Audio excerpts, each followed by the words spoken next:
Hi, John. We've just come off stage, or you've just come off stage at Gammaverse. First time presenting. What was it like?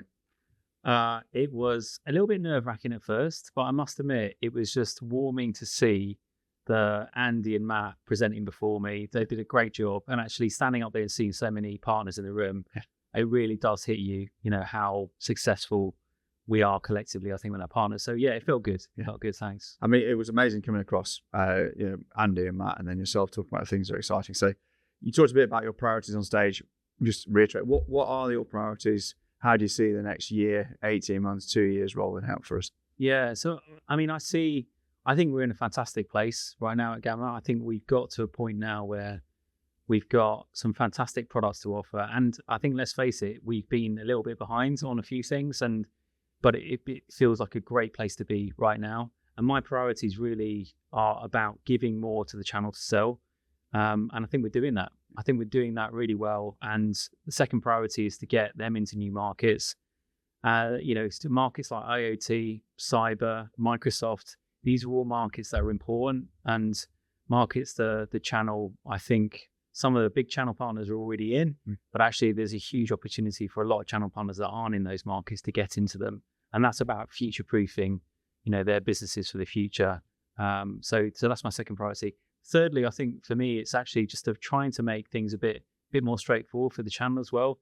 It's quite hard to onboard quite a few products from multiple different companies into one business. It creates lots of complexity and actually can slow you down if you're not careful. So one of the things that I think is really important is to offer a suite of managed services to the channel to really help them hand over the complexity to Gamma and actually get them into a position where they've got a real simple business model to market, which gives them much more speed and agility. So I think that's a really important point. And although it's not at the moment a mature thing that we're out there selling, we're in a couple of really good conversations with the channel already.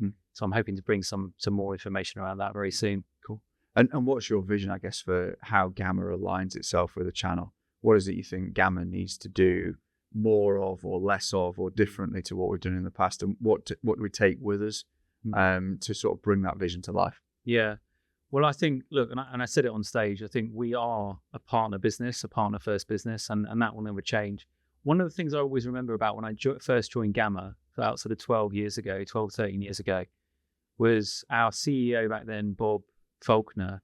He used to bang on actually about, the fact that any small partner could be the next big partner. So he talked about the likes of Daisy and Focus and others. And he would say, a tiny partner is just as important as the big ones. That really stuck with me over the years. And I think for me, what's really important moving ahead is that we've got the right services and the right products and the right go-to-market and support for different types of partners we have in the channel.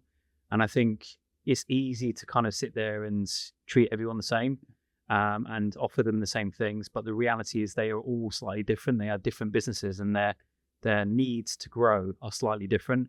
So actually one of my priorities in the team and where I want to go with the channel, I guess the vision for it is that we start to recognize those differences quite clearly, and we start to orientate our product services, our marketing, our support as well, and operational support, and make sure they are appropriate for the partners that are kind of going through those high growth phases of their kind of tenure. And you stood up on stage and talked about WebEx, about IPEX, about IoT, about Microsoft, about Candio. I've not been here at Gamma as long as you have. It's the first time we've ever, I think, been able to do those sort of big product announcements in that time. What do you think the channel are looking at us to provide to them? How do we manage that complexity for them? Because you're consuming 5 new things into, like you say, a relatively small business. What's your sort of passion about making that easy to consume for the channel? Yeah, well, I think there's some practical things which we'll talk about in a moment. But I do think the channel look to Gamma as being the team that are kind of out there looking in the market, bringing back some of what we're seeing in the market and really allowing them to think about where they want to point their businesses, what are the priorities they need to set. So I like to think that we can offer that to the channel a bit more broadly. In terms of making those things really simple, obviously we are investing a huge amount in terms of our portals and our technology in Gamma as well. to really make sure that the whole onboarding of new products is really straightforward, the provisioning of those products and the support is really there. And that's been one of our strengths over the years. We've really done that well through the Gamma portal, but actually it's something we're going to constantly need to reinvent. Like every business, we need to constantly reinvent how we're doing things and make sure that we're up to speed on the latest technologies and the latest ways in which we can make sure that our products and services are even more consumable to the channel. So I think that's a key part of it. But outside of that, it's actually the human factor.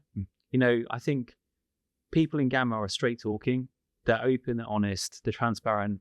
They don't actually, we don't hear people trying to overcomplicate things and yes, we fall into the same jargon that everyone does in the industry, but we don't try and overcomplicate it. Actually, what I see the Gamma team around us doing is trying to simplify things and trying to make sure it's as easy as possible for partners to consume and take to their customers as well. Because frankly, most end businesses don't know what the hell the UCaaS is. Like, let's face it, they've got a specific business problem that they want to solve. And actually, our ability to really kind of simplify that down, distill it down to how what we have through the channel can solve those business problems is I think what we do really well. Yeah. And you've run your own business obviously in the past. What's it like as an end user looking into the market that we operate in? And my take on it is the pace of change is going up, not down at the moment. How does Gamma and our channel, how do we think about that when we come to talking to those businesses out there and helping them wrestle with things that are critical to their business, but so not core to what they do? Yeah, it's a really good question. I would say there are different reasons why businesses will want to adapt to change. Yeah. And it really depends on the scenario of the business, and it really depends how reliant they are on, let's say, a communications solution or a connectivity solution, in order to function. Usually businesses will do something when they're forced to do something because they like consistency. They like to know that actually there's reliability in what they're using, and they don't really want to be changing their business model every 2 seconds to adjust to the evolving landscape of tech. However, what the technology landscape does open up, though, is huge opportunity for businesses to innovate and really reinvent themselves as well. And for those businesses that have a real kind of entrepreneurial spirit, they will not, just settle with a decade-old technology. Yeah. They will be looking out there and working on how technology and communications really does future-proof their business and make sure that they can stay really competitive. Because in the end, we are selling to business customers. Businesses are selling to consumers or other businesses. And actually, in order to stay competitive in those markets, they need to focus on the experience of customers at the end, as the end result. Can they provide the experience in what is quite a competitive environment? That's where I think communications and technology comes in. So from my perspective, there's a number of different reasons why businesses will want to change, but it's the ones that really kind of laser focus themselves on what the end customer wants are the ones that really kind of embrace that change. Yeah.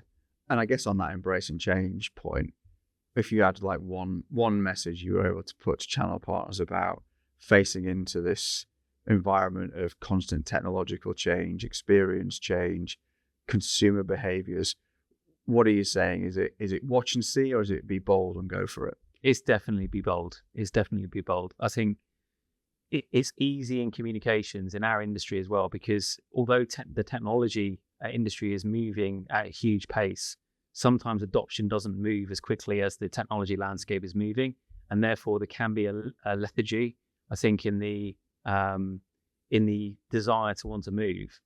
But the winners, history tells us the winners are the people that are bold. The winners are the people that take those risks, and sometimes, more often than not, actually, those risks never turn out to be as big a risk as you think they are. Yeah. But when you're stood there on something that you think is working, it always looks like a much bigger risk than it actually is.